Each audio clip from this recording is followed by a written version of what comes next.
Hey everybody, it's Gwendolyn and Rachel.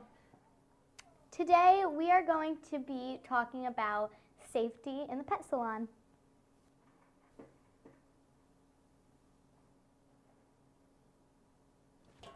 So, that was awkward because we're on live and we thought something else was going to happen and it didn't. So, we would love, oh my gosh, thank you Mimi so much. We would love if everybody would comment.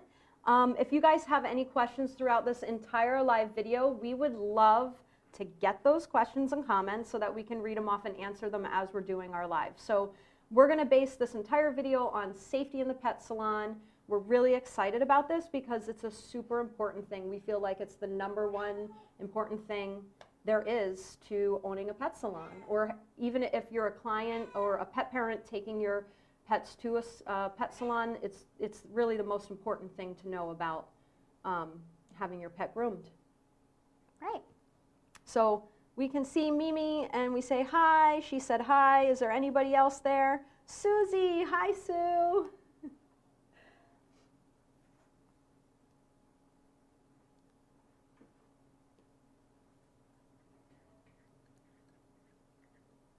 You sound much better, Sue says. That's great. That's good. I sure hope everybody's having a really good holiday weekend. Hi, Leah. We missed some fun this weekend, but we have a lot of things that we had to work on and get done, and so yes, they do. Oh, good. We sound better, so we're sounding better. You talk.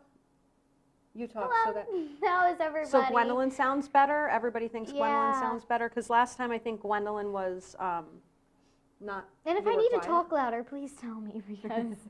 I think we got it. Okay. All right, everybody. So stay tuned. We're super excited to do this live video, and please share our link and everything so everybody can join us. Anyone that's interested in learning safety in the pet salon.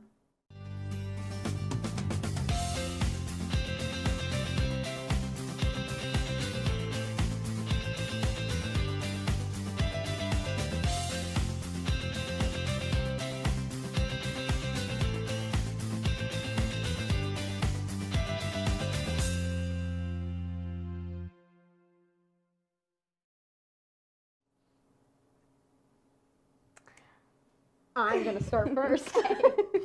So the #1 most important thing, that's more important than anything in the whole entire world, is animal handling correctly.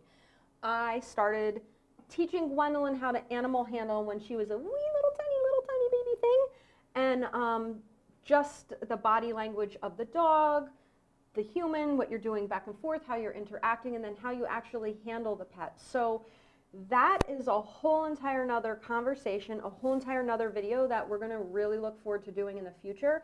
But I wanted to make sure that that's the #1 thing that everybody understands, is how the pet stylist, the bather, whoever's working with the pet is actually handling correctly. So handling's on the top of the list, but it's so complicated we're going to talk about it another time. So we're going to give you all the rest of the stuff you need to know about safety in the pet salon. So, the #1 most important thing, apart from handling, as we just told you guys, is keeping a comfortable environment for your pet. And this includes temperature. So, Rachel Ann's Country Clips Pet Grooming, out of the 20 years of our experience, we have noticed that the degrees, 68 degrees Fahrenheit to 70 degrees Fahrenheit is the most comfortable temperature that we found the dogs are in. So we do not have central. Is it central air? Okay. We're not lucky to have that. We don't have any central air. So what you don't we have do, to have that. right? And you don't have to have that. So we improvise by just putting temperature gauges in every room. Everywhere, yeah. Yep. And we just check them all the time throughout the day and make sure that they're at the correct temperature. And that's what works for us. Now, everybody's going to be different and they're going to find their own way, but that's how we improvise. Most important is just having the temperature right between 68 and 70 degrees. If it goes higher, what happens? If it goes higher, then the dog is, they're going to get hot, obviously, and they're going to start to pant, or they're going to get overheated. If it goes lower? Right, and then if it goes lower, they're going to get chilly. And the dogs that are in the baths are wet, so it's going to be freezing cold. Just imagine, you know what it's like getting out of the shower, Like right? soaking wet, So yeah. air circulating, yeah. So just make sure you have a very comfortable temperature for your pets. And even in winter, it tends to get hot. I mean, it's kind of unbelievable, but even in winter, you would never think, but it gets even hot in the grooming blow shop. dryers Right, and all, right. yeah. And all the equipment heating up. So, one of the number one most important things for being comfortable in the environment is temperature. How about cleanliness? Cleanliness. That's a completely different topic, but it's also a very important one. You want to have your pet spa as clean as possible. From the equipment to the kennels to just the tables, the floors, everything clean. Everything needs to be clean. So speaking of kennels, we have kennels, right? And our kennels they're closed on the three walls with the ceiling, of course, and they have a front that's a actual opening, like so they can see out and you can see in, but everything else is closed. So that way,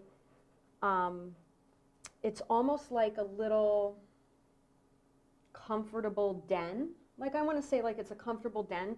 It's all closed in, and also a huge, huge factor in that is that they're not, you know, the crates that you have at home, the wire crates, the dogs can see each other through them or be breathing through them, so they're actually in their own little enclosure in the kennels that we have. I started out many years ago working at dog kennels, veterinary hospitals, zoos, all kinds of places. And when I started my pet salon in the very beginning, I dreamt of a cage-free pet salon. I dreamt of a pet salon that had maybe a minimal like 3 or maximum 3 big suites. So I dreamt this up and I did it. And after all my experience in veterinary hospitals, all my experience in dog kennels and everywhere I've ever worked, it occurred to me when I started doing it this way that I did not believe or feel it was the safest way for the pets for many reasons. So I wound up actually, while I had that salon at a different location than I do now, I wound up actually getting these beautiful kennel units that have, it's probably as big as the wall here, and it just has different kennels in it, but they're all separate, so the dogs don't see each other, they can't sneeze on each other, nothing like that. So from my personal experience, the pets are there for a very short time to get groomed and go home. They're not there, it's not the same as boarding them. When I had these small little rooms, the dogs would get over anxious, they wanted to get out, they would scratch at the doors. Trying to clean a whole room for a pet that is there at such a short period of time, it's just even all that space to try to keep it actually as clean as it should be is unrealistic. So if they're running around, then they're sniffing, and that means that their snots are getting on everything. And you can mop all day long, but they're going to be sniffing the wall, they're going to sniff, and then they're going to want to pee, and then somebody's going to want to poop, and it's just what they do. So that to me was not as clean as having a kennel. And I also felt that if there was an emergency situation that were to happen, that all the pets are secure and I can deal with that situation and make sure the pets get out safely if they need to get out or whatever it is. I don't have to go scurrying looking for pets running around. Also, not all dogs get along all the time. You may have some dogs that get along one time, don't get along another time. Our shop is actually known, all the years that I was working back, years ago, we were known because of my experience to have more aggressive pets. Not necessarily aggressive to dogs, but some were. So basically, having that kennel enclosure for all the pets was absolutely the safest for us. I have to go over the idea where a client will come in and say, my dog is terrified of a kennel, my dog was abused and left in a kennel, my dog hates a kennel, or even some owners over the years I've known use the kennel as a timeout. So here's the thing about the kennels at your pet salon. If you go to a salon that has kennels or come to us, this is for safety, it's for cleanliness, and it's for comfort. I have been doing this 20 years. I worked in a veterinary hospital prior to being a groomer, and many veterinary hospitals. I can tell you that there's only kennels in veterinary hospitals. So thinking about this, all that needs to happen is your pet gets hit by a car, goes into diabetic shock, has an issue, anything that could ever happen to your dog that would hospitalize them to stay overnight, they're going to be put into a kennel. And I beg of everyone in the whole world that has a pet that's nervous of a kennel to do your pet a favor and do what's best and train them that the kennel is a super great thing. So over my time, I've had a lot of clients come in and I sat them down and explained this to them. Because what happens is, a dog will go into the vet hospital with major stress, like trauma. I'm talking trauma stress. And then they are going to be put in that kennel. Now, if you have never worked with that dog, no matter what their experience was, if they were left in a kennel to starve, whatever their experience was, dogs are so forgiving and so understanding and so amazing, and you can turn it into the safest, most awesome place. So instead of being afraid that they're afraid, make it that they are happy to be there. And it could take a long time, it could be a process, but it's so worth it because all you would need is one hospitalization for a traumatic issue and the dog will not heal. Can you imagine the dog being completely stressed out that they're inside of a kennel on top of having their body need to recuperate?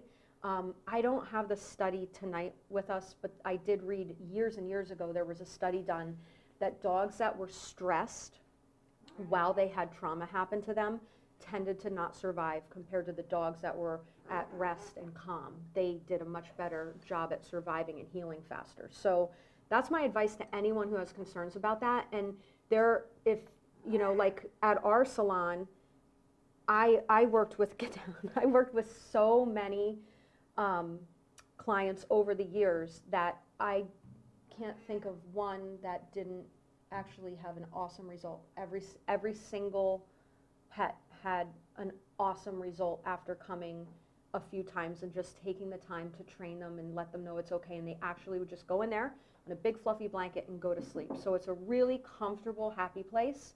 I feel like when they're running around, they're anxious, they want to go home, they're definitely more high-strung, hyper, like you could see that. Even if we want to play with one dog for a couple minutes, they're like running around like, oh. But if they go in the kennel on a nice blanket, they tend to just go right to sleep. And that's such a great environment, not only for the dog that's getting groomed, but also for all the dogs in the shop. It's a really, really, really nice thing. So that's just my experience over the years and pretty much what I have to say about kenneling. And then I'm thinking about, we're talking about comfort. Right. So do you feel that it makes it safer for any reason? So along the lines of what she was saying about comfort and everything, I want to talk about how comfort can make a safer environment, because it can. If the dog is not comfortable, I'm going to give you an example. If the dog is stressed or excited or super excited, then that can not be very safe, because what if the dog's so excited that it's just like freaking out everywhere, what's that, you know, like it's just like, bah. You want them to be calm, and then if the dog's super stressed out, that first of all, stress is not a very good feeling, and you don't want any pets to feel stressed at all, but that can cause them to maybe be aggressive.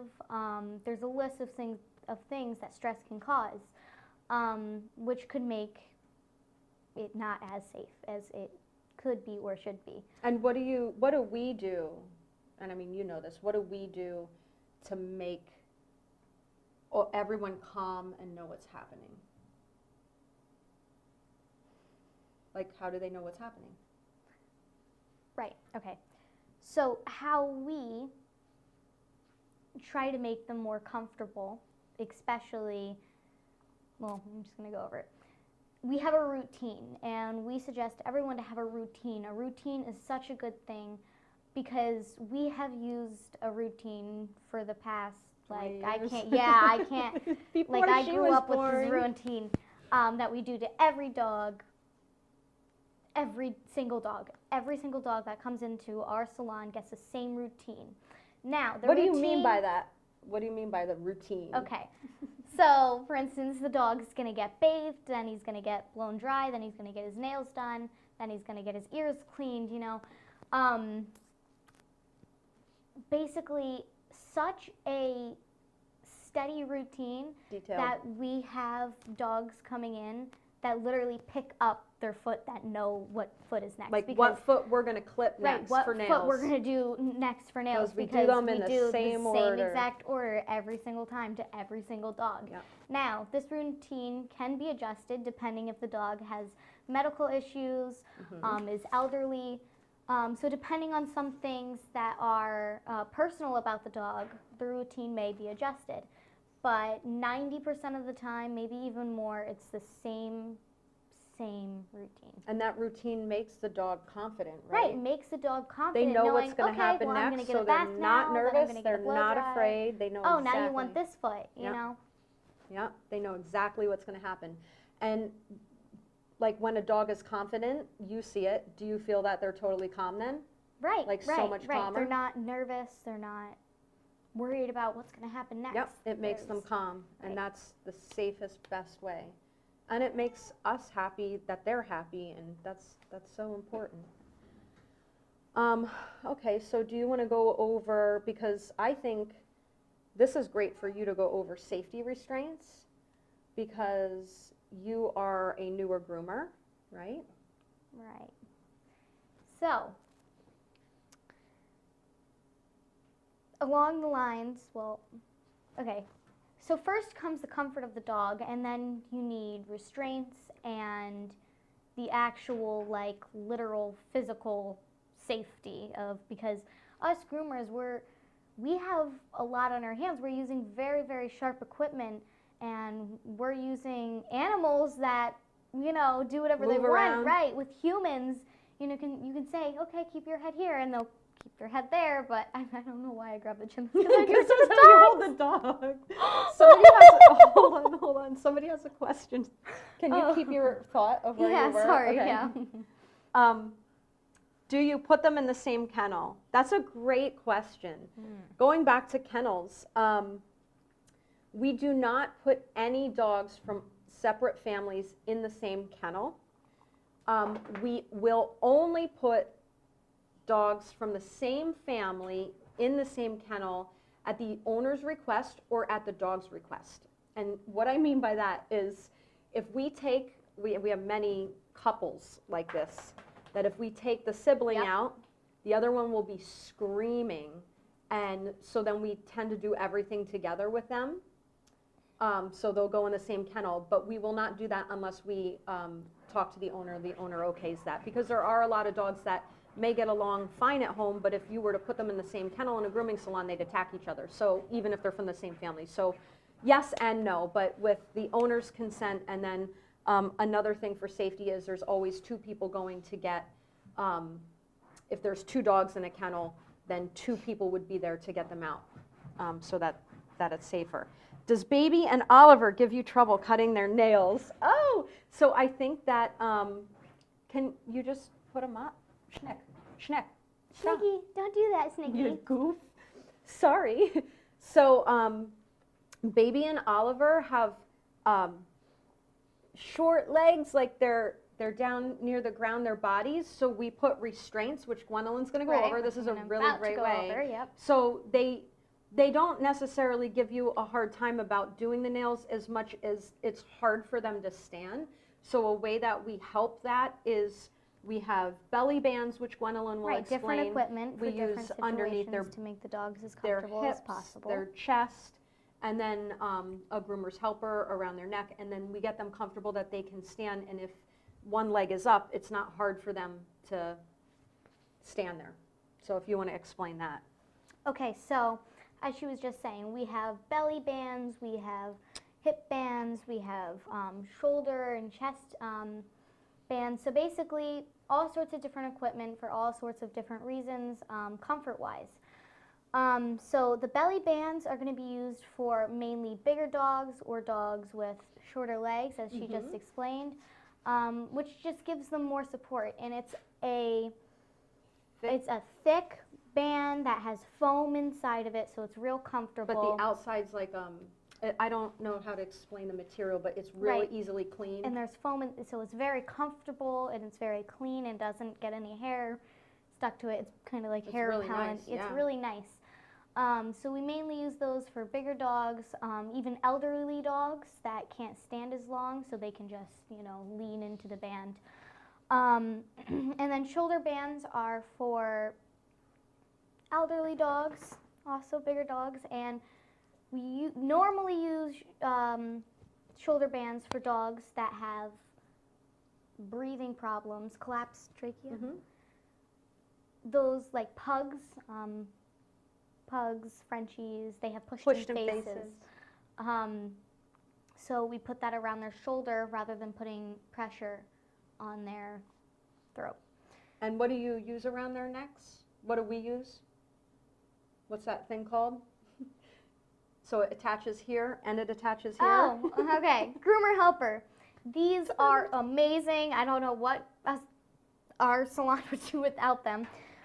So basically they attach to the front pole because we use the lips system, which I'll talk about in a minute. But they attach to the front pole right here. And it's basically a little clip that clips onto the lead. And it keeps their head in place so they can't, spin their head all around and turn around on the table. Because it clips here, there's actually a little tiny space. Right. So that if they move anywhere or anything, they can't choke. It's different than a loop that goes around that has no, it's really great. We love it. Groomer's helper. Right. The lip system is just the metal pole that goes all the way around the table and then has the couple loops up front. And that's when our chains come in. And when I say chains, it sounds like there's our shop is a dungeon or something. No. All they are chains, and they're just little loops and stuff that allows us to put the leads at different levels depending on the dog's height. So instead of having a little chihuahua be hooked all the way up there, they would be floating in the air. We have chains to which look terrible. Which look terrible, but all they're there for is to hook, them lower to different size dogs for So safety first. We don't care what it looks like so much all the time. Your dad said hi. Oh, hi, Dad. Okay, so I think that's pretty much as far as most of the equipment safety. Actually, equipment itself, like clippers, scissors, blow dryers, everything else in the shop, all night long, I'd be here talking and everybody would leave and no one would ever listen to this. So we're going to make a whole entire separate live video on equipment at the shop and safety with equipment. So basically what I'm going to say to you is the number one thing is to have safe equipment made for pets that's been used, tested, whatever, and so having the safe equipment, maintaining that equipment, because like our blow dryers, for example, they have filters, so we need to take the filters off and clean them every end of the night. We clean the filters off, and that way, it doesn't cause any issues with the dryers getting hot. They do not get hot because they do get hot, but they don't get hot. There's no heating element at all, so they don't get hot. But the motor going can heat up the air, so you have to make sure your filters are clean at all times. So just maintaining your equipment, you have to take them in and get things changed inside of them. I don't know anything about that. I just take it to the guy, drop it off, and he does what he does, and then we get it back and it's perfect. So maintaining your equipment, having safe equipment, and keeping everything clean. I mean, we're going to have a whole video, but an example, like scissors, we wipe down, clean off, put them in this UV sterilizer. We have a sterilizer at her stand, a sterilizer at mine. Anything that's questionable, anything at all gets cleaned, gets put into the UV sterilizer. So that's basically what I'm going to say about equipment safety. That's just kind of common sense. And don't use anything broken. Like if you have a broken clipper, don't use that. Artie says hi, love you guys. Love Artie, love you guys. So that's it for equipment, right? I'll stop or I'll keep going. Go ahead. Okay, so this is pretty much a requirement, in my opinion. I feel like it's such an important thing. Sorry, I can't talk today.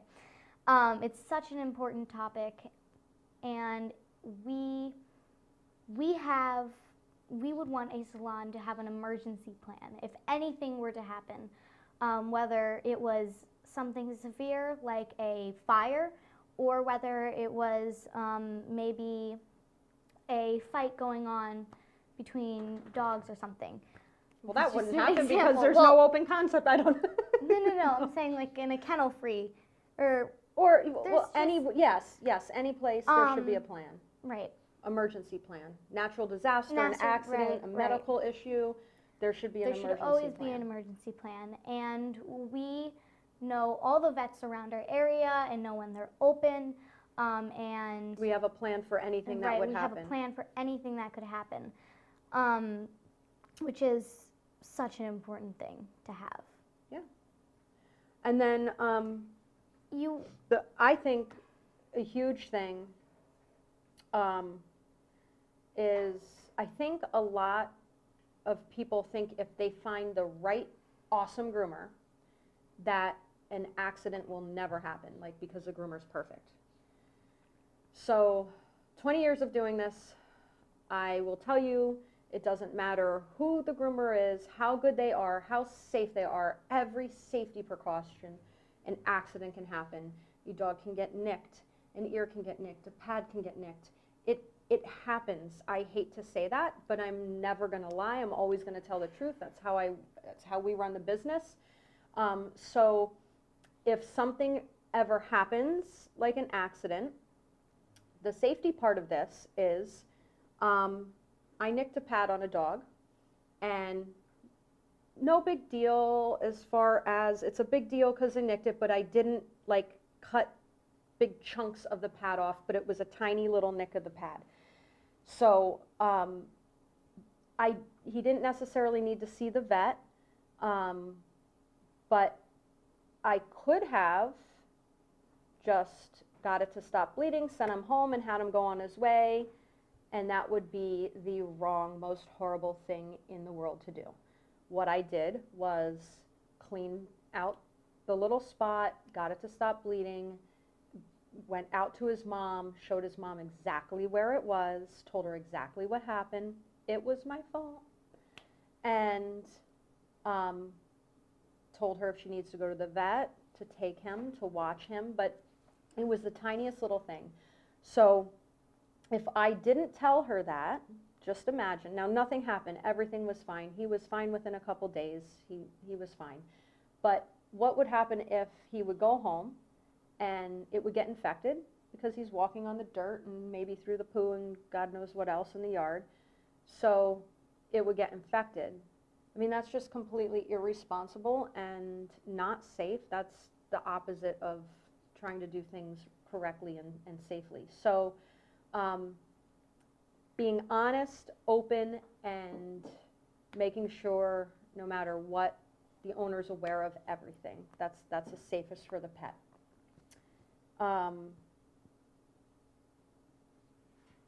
And that's the other thing. Safety notes either in your computer. We use an amazing program called 123 Pets. Love the software. It's like our favorite ever. It has the most awesome section where you click on notes and it says notes, and you can go in and you can keep records of years and years until eternity of everything that's ever happened to the pet. So we have a system, a routine, right? Yep. Where it says the same thing every single time they come in. There's like 5 different lines, and it's the same information on each line, and that gets filled out. So at the top of the whole screen for each pet, we, in the notes section, we have a thing that says, we'll do like tons of stars, like to highlight it and say epileptic, you know, back hip, left hip had surgery in 2005, or like, we'll have all these different notes of everything that has to do with that individual pet. And that is a huge part of safety, because you want to make sure everyone knows, or even it's just yourself, that you don't forget, you know, what the pet requires to keep them safe while they're there. So we have a fun part at the end here. Now we're done talking forever, right? Yeah. So basically, we just wanted to go over some grooming terms that may have been used in this video, or maybe you have heard your groomer say, and it's groomer talk. So we just wanted to clarify what those words truly mean, and to make sure, you know, you guys aren't like, oh my God, you know, you'll see. So what's the first one? The first one is restraint. When we use the word restraint, if a groomer uses the word restraint, we are not like tying up the dog or tying down the dog.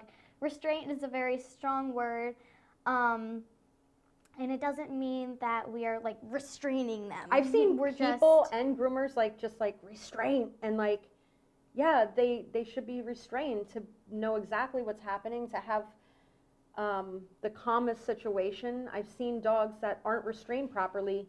And what are they like? You've seen dogs not restrained properly, right? Right. And they're like all over the place. Like, should I be here? Should I be here? They're all over the place. And when they're properly restrained, they can move around. They're able to move, right? They're not tied up. They're tied up to an extent to where they can't move all over the place, but they're restrained that they have movement. They can sit. They can stand, right? Right. But they're safe. The number one thing is being safe. So it's not a bad word. What about shave, that word? And I guess this isn't really super to do with safety, but it could be to do with safety if the owner thinks, if the dog's getting shaved.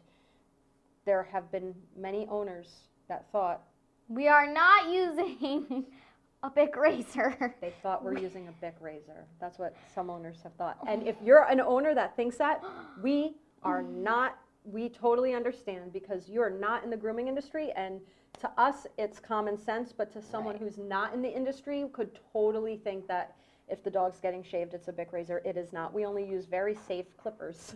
Right. The correct equipment. Correct. Sometimes it looks like they were shaved with a Bic if the matting's really bad, but it's not. It's just a clipper.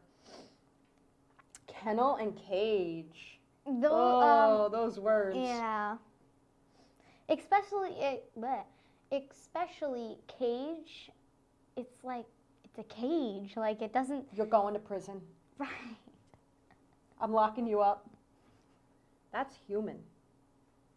That's human thoughts, right? Right. A dog's not gonna go into the salon and be like, no, they oh love God. it. They're Right, calm in right. there. They sleep. We should get some sleepy videos to post sometime. Mm-hmm. We'll get sleepy videos. Kennel's a happy place, not a prison or jail. So we would love if anyone's watching. I know it's a holiday weekend, but if anybody's watching, if they want to send us any questions, we'll quick answer them. Or if you guys want to give us any other words that you think sound crazy in the grooming world, we can tell you about them. Anything? Anything at all? Well, that was fun. Did you have fun? Yeah, I did. I had fun. I enjoyed this. This is a nice time. Oh, do you know what? I don't want to forget 2 things. Can somebody find Igor while we're waiting for any questions? Hey, Meeks, did he go to the garage? Did he wander off? Come here, Miss Moo. Come in, Miss Moo. Miss Moo. Okay, we got the Shmoo Meeks. All right, so another huge thing that we're going to make another video for. It's not going to be in this video because we've talked too long already. But safety concerning accessories. Hey, Migs. So I have here a bow tie. It's so cute. And most dog bow ties are not scrunchies. They're solid. So when I put this around his neck, okay, when I put this, look how handsome he is. He's so stinking handsome. I just want to kiss him. Okay, the bow tie it can't, so it can choke him. So we tell all of our clients if they have an accessory like this with the dog sent home or a bandana, we tie the bandanas loose. I tend to leave this a little bit loose, but if you leave it too loose, it can go in their mouth. It can get stuck on something. So these are for fun and to show off to your friends and family and neighbors, and they are not to stay on if you are not with your pet. And we tell everybody that at our shop. If they have a bungee, like a scrunchie, I don't know what it's called. What would they call it? You know, where it An elastic? Elastic, then that's fine to leave on. And the bandanas, we kind of leave those a little bit loose. And so we do have elasticy bandanas anyway. Most of ours stretch. So you want to make sure that they're monitored. Now we do super cute bows, Bardell bows. We get our bows from Delise. She's amazing. We love her. And the bows, I have actually had a friend who grooms, who the dog went home and the bows were put in correctly and the dog kept itching her head and the bow broke and the owner found the bow and threw it out, but the owner didn't realize that the rubber band that was attached to the bow got wrapped around the dog's toe and the dog had to have its toe amputated. And then another dog that I actually put bows in correctly, I did them personally, I knew exactly where they were. The dog itched or was fighting with the other dog in the family, and somehow that bow got off and looped onto the end of the ear, like the rubber band. So bows are totally safe generally, like for the most part, and those sound like nightmare stories, but things like that can happen. So we just make everyone aware to check to make sure that if a bow pops off, the rubber band is on it, and you know that's just a very good safety thing to let everybody know. But we're going to definitely do an accessory video in the future. Right. So I don't see any questions or anybody with any other ideas on words that they want to know about or anything like that. So we're probably going to head off here and hope everybody has a fantastic holiday weekend. Still another day. Everybody's probably out partying tonight, huh? Probably. We love you all so much, and we will see you next time. Yeah. See you guys. Love you. Bye.